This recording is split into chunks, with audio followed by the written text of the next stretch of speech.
Hello and नमस्कार everyone. मैं हूं doctor Neha Tiwari. I hope you all are doing well. आज इस वीडियो में हम जानेंगे ऐसे कारणों के बारे में जिनकी वजह से फीमेल्स को पीरियड्स रुक जाते हैं।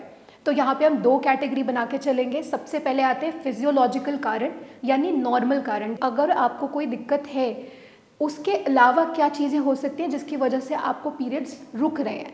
सबसे पहले इसमें आता है प्रेगनेंसी। देखिए, प्रेगनेंसी में जाहिर सी बात है कि जब तक प्रेगनेंसी पूरी नहीं हो जाती और उसके बाद लैक्टेशनल पीरियड ओवर नहीं हो जाता तब तक पीरियड्स नहीं होते, और ये होना भी चाहिए।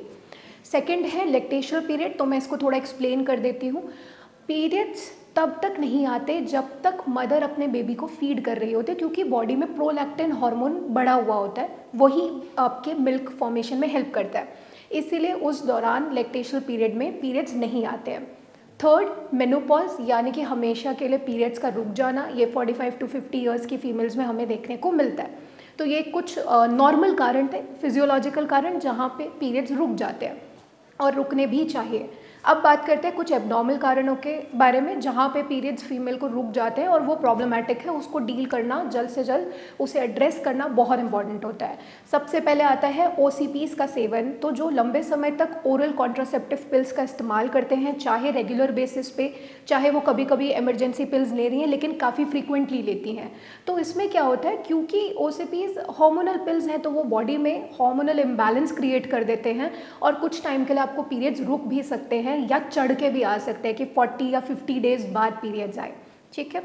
सेकेंड पॉइंट हम लेके चलेंगे, अगर लंबे समय तक फीमेल किसी बीमारी से जूझ रही है, जैसे क्रोनिक किडनी डिजीज़, सीकेडी की जो पेशेंट्स होते हैं उनके बॉडी में किडनी अच्छे से काम नहीं कर रहा होता, तो इरिथ्रोपोइटिन नहीं बनता जो कि अल्टीमेटली खून बनाने में मदद करता है, तो ऐसी फीमेल्स को पीरियड्स भी नहीं आते, 2-3 महीना चढ़ जाता है। इस तरह से देखा जाता है। अब थर्ड बात करते हैं, कुछ फीमेल्स ऐसी होती हैं जिन्हें हार्मोनल इम्बैलेंस वाली बीमारियां हो जाती हैं, जैसे थायराइड का कोई डिसऑर्डर हो सकता है या पीसीओडी, पीसीओएस जो हम बात करते हैं।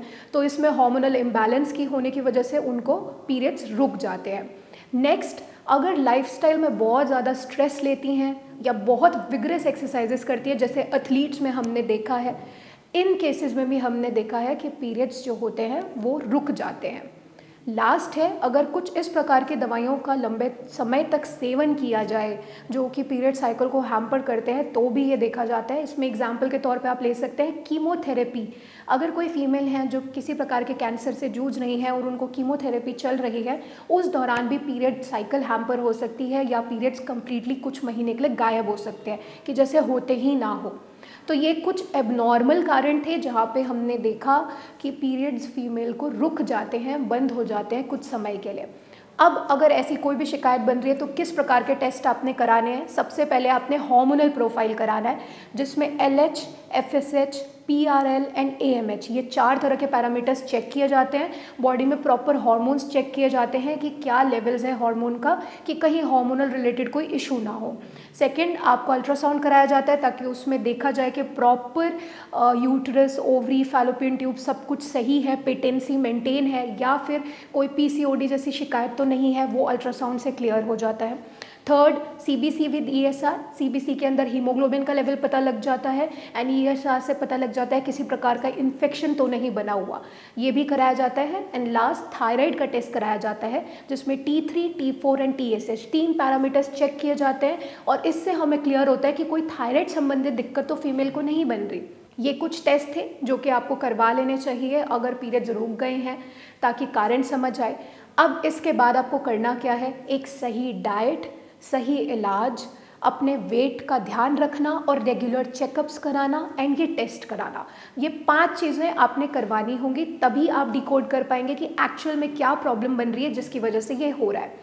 तो अगर आपको फीमेल संबंधित कोई भी दिक्कत है या आपको भी पीरियड रिलेटेड इश्यूज हो रहे हैं, इरेगुलर पीरियड्स है, पीसीओडी है या इनफर्टिलिटी की शिकायत है, तो आप नीचे दिए गए नंबर पे संपर्क कर सकते हैं, हमारी टीम के साथ कनेक्ट कर सकते हैं और अपने लिए एक सही इलाज का चयन कर सकते हैं। अब हम मिलेंगे एक नेक्स्ट वीडियो में एक न्यू इन्फॉर्मेशन के साथ। तब तक आप सब अपना ख्याल रखिए, स्टे हेल्दी, ईट हेल्दी। नमस्कार।